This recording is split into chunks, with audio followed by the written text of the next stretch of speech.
apparaître le rocher, ça va être magnifique.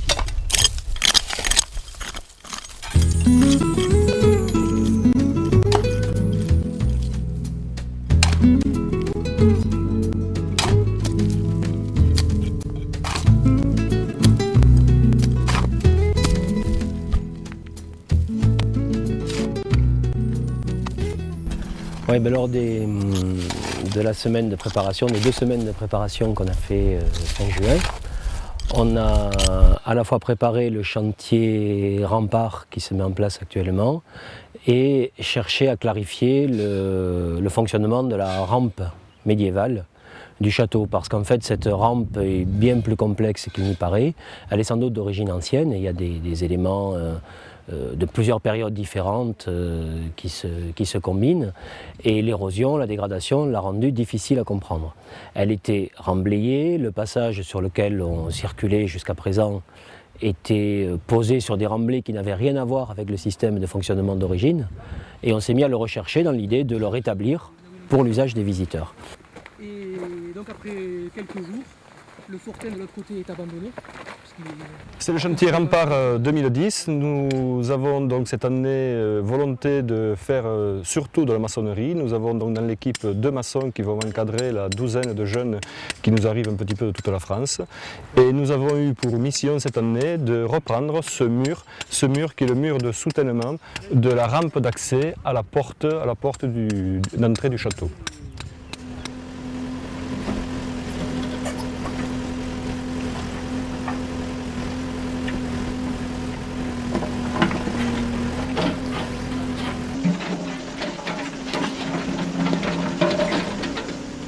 Ce matin, nous avons fait intervenir un tractopelle pour dégager tout le devant de la rampe d'accès, où il y avait pas mal de souches, pas mal de choses, de terre et de gravats. Et ça nous a permis donc de partir en recherche du système d'accès qu'on ne comprend toujours pas. On a une rampe qui part parallèlement aux murailles. Là on voit, c'est très net, mais on ne sait pas du tout comment ça se raccorde avec le fossé qui est ici. Et évidemment, on a trouvé différents pans de mur, l'angle de cette première rampe, un pan de mur ici, une espèce de seuil assez large qui est en train de se dégager là. Mais tout ça ne fonctionne pas clairement ensemble. Nous avons accueilli ce matin la 2e équipe de maçonnerie et nous allons donc intervenir sur un autre mur, un mur qui avait été inachevé lors de 2 campagnes de grosse maçonnerie.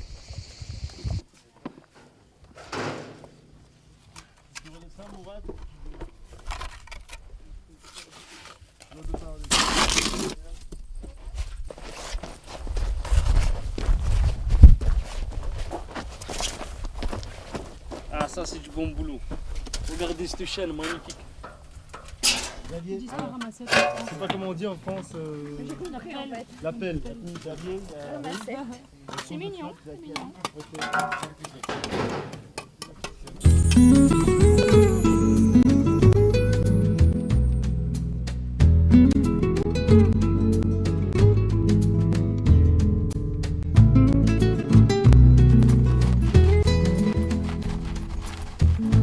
Alors nous avons repris le chantier entamé l'an dernier à l'angle de la fortification seigneuriale, donc qui se caractérise par ce mur rempart derrière moi, qui avec l'angle et le retour vers la chapelle en bas, et avec une petite tour rectangulaire sur le sommet du site.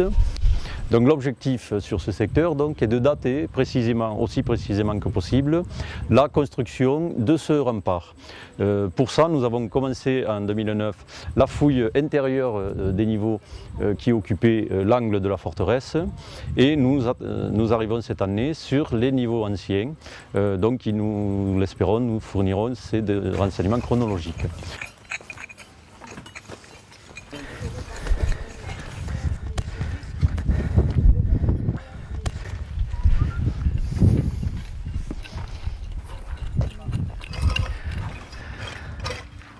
Alors nous sommes ici donc sur le sommet du site castral, presque au sommet du relief de la colline de Termes.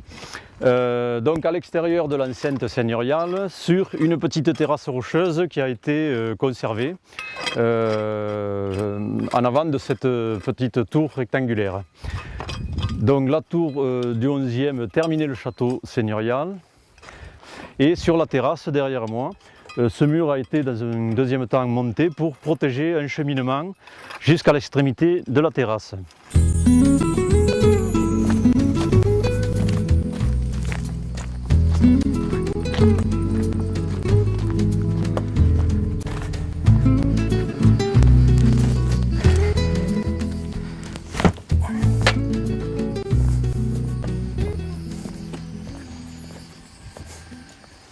Alors nous sommes ici sur la partie sud du noyau castral de l'habitat seigneurial, et le chantier de cette année sur ce secteur correspond à une prolongation de ce que nous avions observé les années précédentes, avec donc la chapelle au nord, un bâtiment du 10e appuyé contre la chapelle, une citerne que nous avions dégagée il y a 2 ans maintenant, donc qui est derrière moi.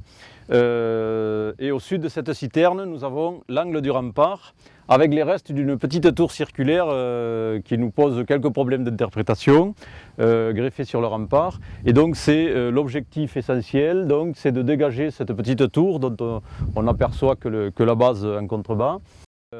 En préalable à la fouille de ce secteur, nous avons quand même élargi l'exploration à cette salle, et sous les niveaux de démolition, de destruction du XVIIe siècle, nous avons dégagé cette belle calade, donc un sol aménagé en pierre, qui date de la fin du Moyen-Âge ou du début de l'époque moderne, et qui était immédiatement recouvert par la destruction du site au XVIIe siècle.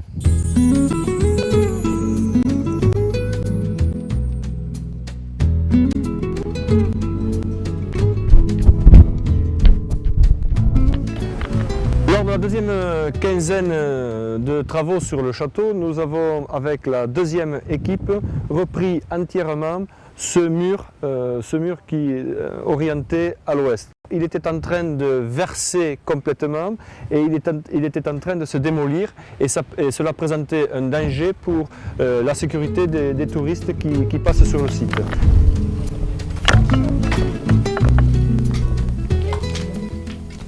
Donc en fin d'opération, nous avons dégagé derrière moi l'ensemble du mur du rempart seigneurial avec la tour de flanquement sur la droite là-haut, et donc jusqu'au niveau du rocher qui n'est pas aménagé, sur lequel a été bâti le rempart, donc le mur rempart.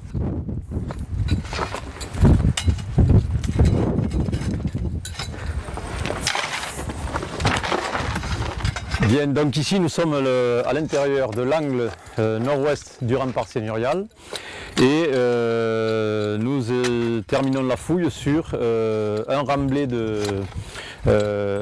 construction antérieur au rempart et contemporain, en fait, d'un mur plus ancien ici, sur lequel est venu se greffer le rempart du XIe siècle.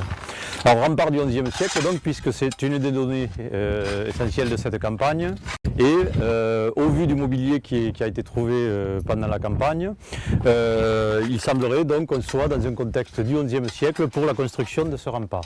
Donc une date assez haute, ce qui est tout à fait intéressant.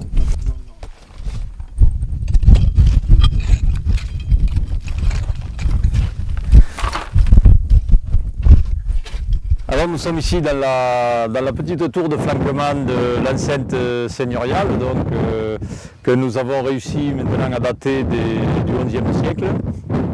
Et donc la fouille pour cette année se termine sur ce niveau, qui est un niveau de réaménagement en fait, sans doute de la fin du XIIe ou du XIIIe siècle, avec la construction de la citerne dont on a un angle ici, et l'aménagement d'un sol bâti au mortier très solide sur lequel je suis.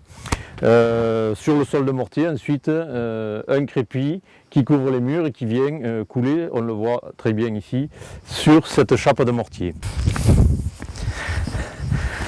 Donc ici, je suis, par rapport au château seigneurial, je suis passé à l'extérieur du rempart, et je marche sur un sol aménagé de mortier et cailloutis concassés, qui visiblement a été aménagé à l'époque royale, c'est-à-dire dans la deuxième moitié du XIIIe siècle.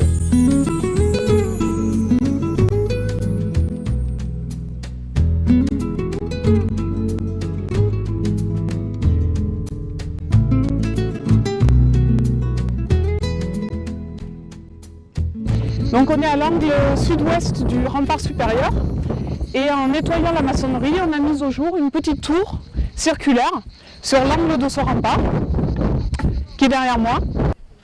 On est en train de dégager le remblai entre cette tour et la citerne qui avait été fouillée en 2008. Et donc on retrouve un niveau de sol qui, semblerait-il, marcherait à peu près avec ce niveau de seuil de la tour. Ce qui est intéressant au niveau de ce dégagement, c'est qu'on a pu constater que la maçonnerie du rempart et la maçonnerie de la tour sont liées. Donc on a deux éléments contemporains, le rempart étant bâti en même temps en fait, que cette tour d'angle.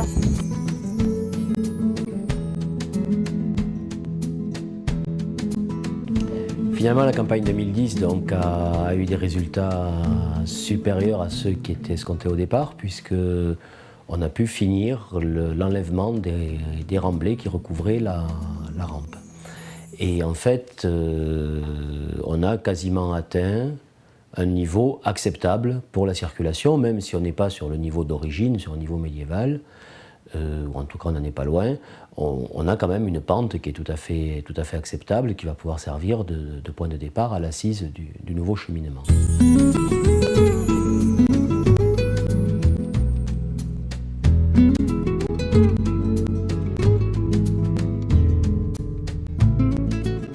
Là, le rocaillage, il me plaît bien. Voilà, donc là, il faudra bloquer un peu le derrière aussi. Pareil, hein. Mortier, 2-3 cailloux qui ressortent. Là, c'est bon.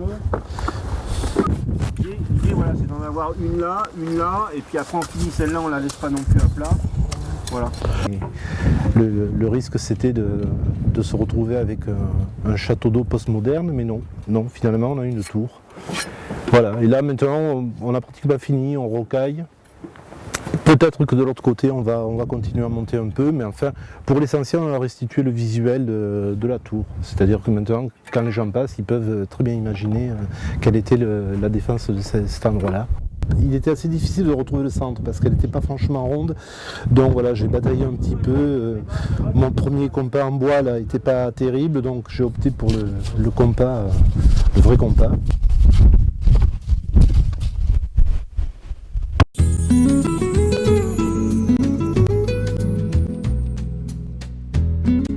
La saison 2010 a été sans doute une des plus importantes depuis qu'on a entrepris les travaux de dégagement et de restauration du château, en termes de transformation même du château, puisqu'on a vu apparaître la rampe d'accès, ce qui est assez émouvant de marcher sur les mêmes pas que ceux de Raymond de Termes ou d'Olivier de Termes.